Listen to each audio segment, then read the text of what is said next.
National party کے مرکزی کال پر بلوچستان کے علاقے کچی میں زمینی تنازع پر انسانی جانوں کے قتل اور کچی کے انتظامیہ کی خاموشی کے خلاف نیشنل پارٹی ضلع صوبت پور کی جانب سے کچی کو امن دو ریلی نکالی گئی۔ ریلی شہر کے مختلف راستوں سے ہوتا ہوا مین چوک پر بڑے جلسے کی صورت اختیار کی۔ ریلی کے شرکا نے ہاتھوں میں پلیئر کارڈ اٹھا رکھے تھے جن پر کچی کو امن دو کے نعرے درج تھے۔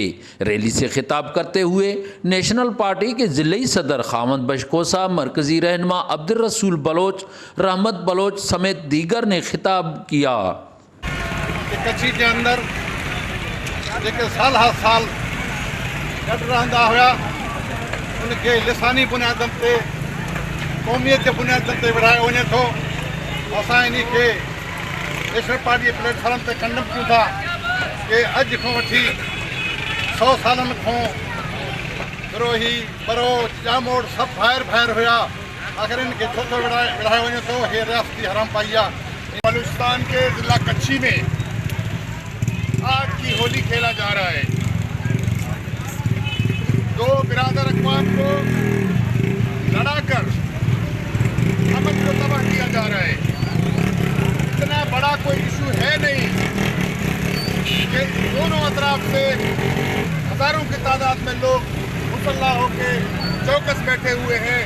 میں سمجھتا ہوں یہ بدنیتی government of Pakistan, government of Balochistan کی ہے۔ دونوں جانب سے قتل ہو رہا ہے۔ نیشنل پارٹی اس عمل کی بھرپور انداز میں مذمت کرتی ہے۔ کچی کے حالات کتنے بدتر ہیں جس سے وہاں کی کچی کی عوام گھروں سے نکل نہیں سکتے۔ کچی میں دانستہ طور پہ حالات خراب کیے جا رہے ہیں۔ اب دو برادری جاموٹ اور براہوی برادری میں ڈیری کو آپس میں لڑایا جا رہا ہے۔ ریلی کے شرکا نے نگران حکومت بلوچستان انتظامیہ سے اپیل کی ہے کہ کچی میں بڑھتی ہوئی قتل و غارت ختم کر کے امن و امان بحال کر کے تمام اقوام کو مل بیٹھ کر کچی کے مسئلے کو حل کیا جائے اور بلوچستان میں امن بحال کرے تاکہ لسانی فسادات ختم ہو اور بھائی چارے کی فضا بحال ہو۔ سردار بنگلزئی، ویش نیوز، صوبت پور۔